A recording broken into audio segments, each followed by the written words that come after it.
Olá pessoal, tudo bem? Mais um vídeo aqui meu no canal e hoje vamos dar continuidade ao estudo dos átomos.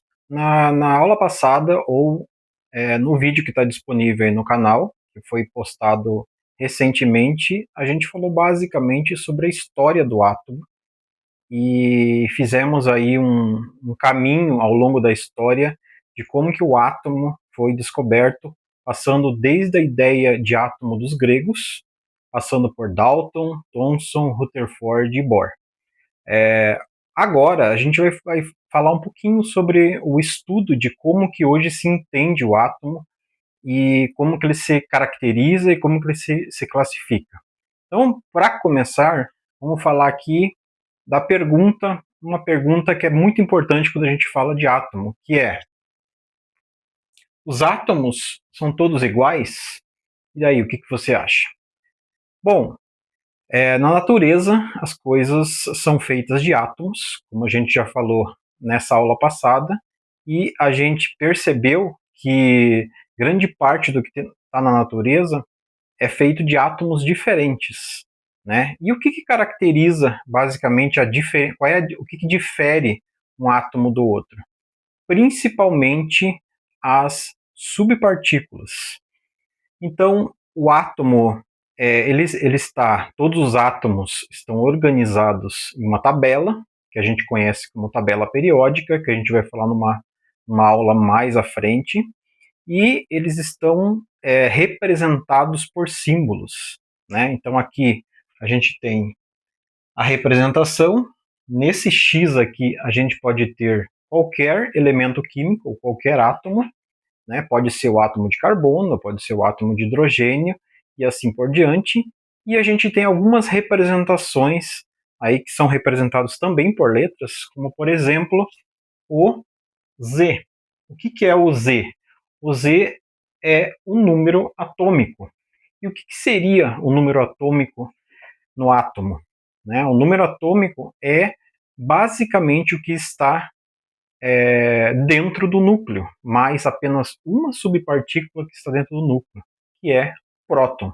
Então, o número atômico, em que se você pegar uma tabela periódica, você vai encontrar esse número atômico, às vezes em cima do símbolo do elemento químico, às vezes mais à esquerda, às vezes mais à direita, e também uma outra característica que se utiliza muito para caracterizar o átomo é a massa atômica, que é representada pela letra A.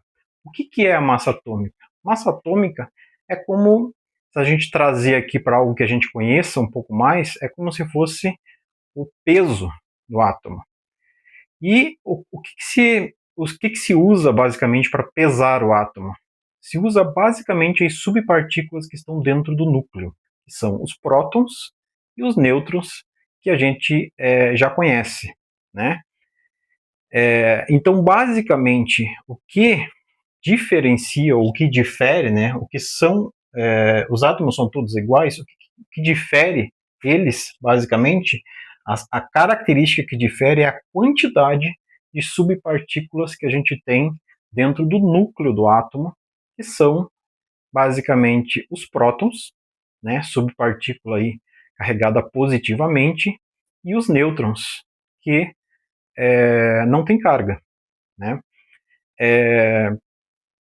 E por que não se pesa, ou por que não se utiliza, por exemplo, o elétron como, como, como parte, né, do peso do átomo?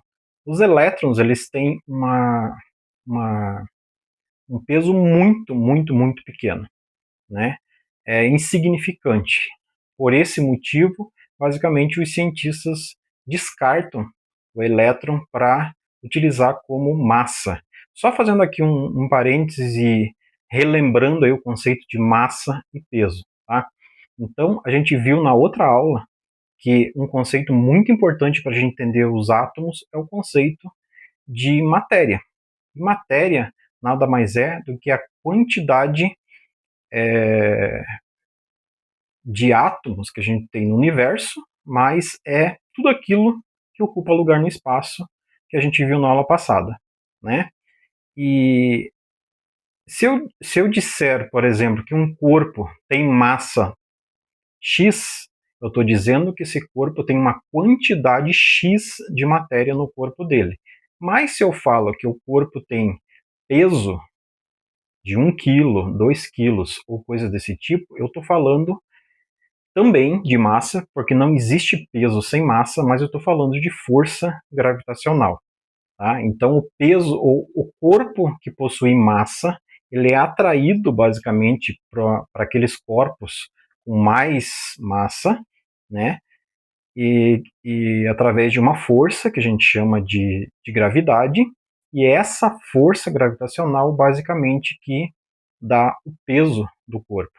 Todo corpo tem massa, mas nem todo corpo tem peso.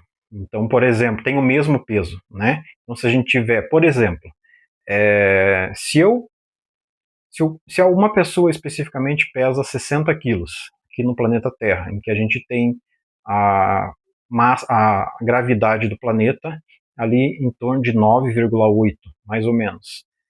Se essa pessoa estiver em outro corpo, no nosso satélite aqui, por exemplo, a Lua, ela pesaria muito, mas muito menos, porque a massa lá é muito, mas muito menor do que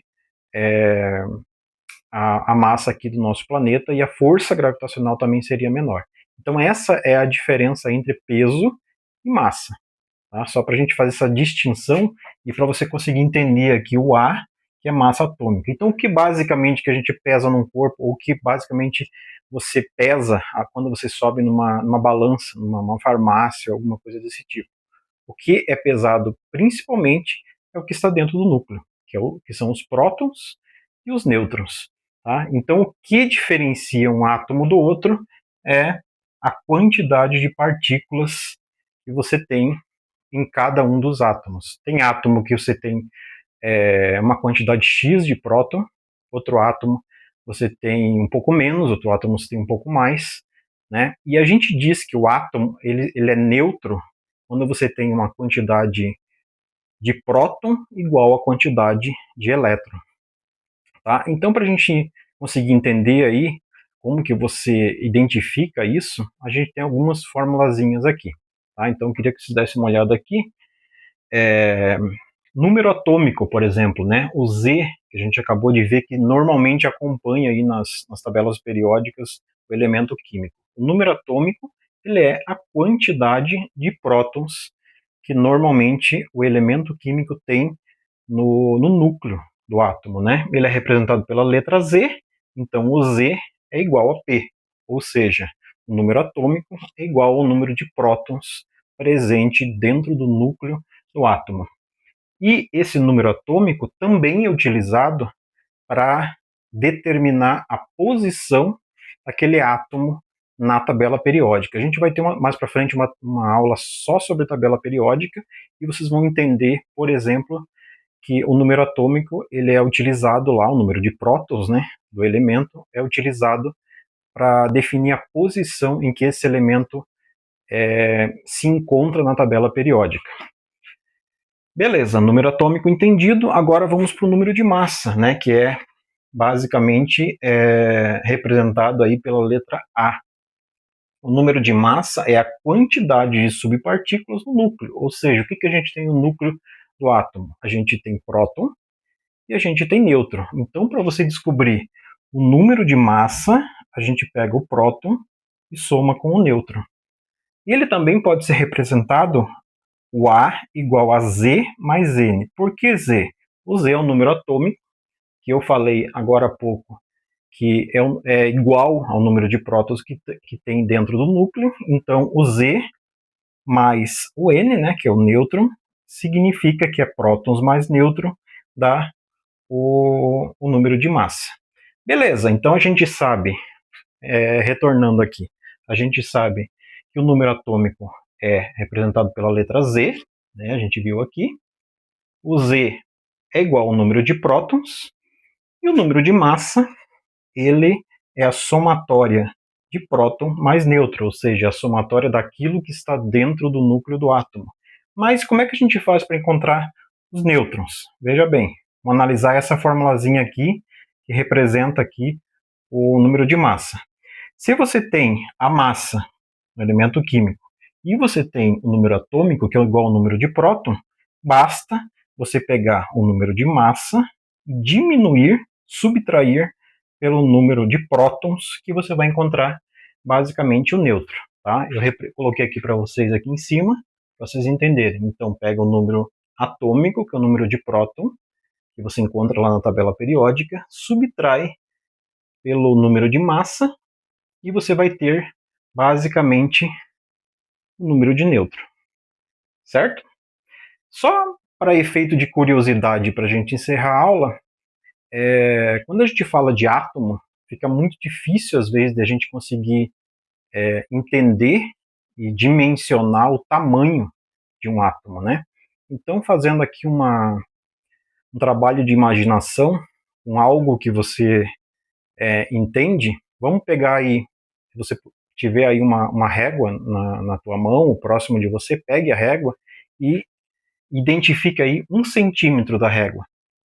Se você quisesse completar um átomo do lado do outro, né, em ordem aqui, de césio, por exemplo, se você quisesse completar os átomozinhos de césio aqui, um do lado do outro, para completar 1 centímetro, nessa régua que você tem aí na tua mão, você precisaria de aproximadamente 19 milhões de átomos de césio, um ao lado do outro, para conseguir encher 1 centímetro ali da tua régua. E assim, para o átomo de ouro, 35 milhões. E para o átomo de hidrogênio, 134 milhões. Você precisaria de átomos, 134 milhões de átomos para completar 1 centímetro aí da tua régua. Então, pessoal, por hoje é isso. Essa foi uma aula do 9º ano, né, de Química do 9º ano, dando continuação à aula anterior sobre átomos.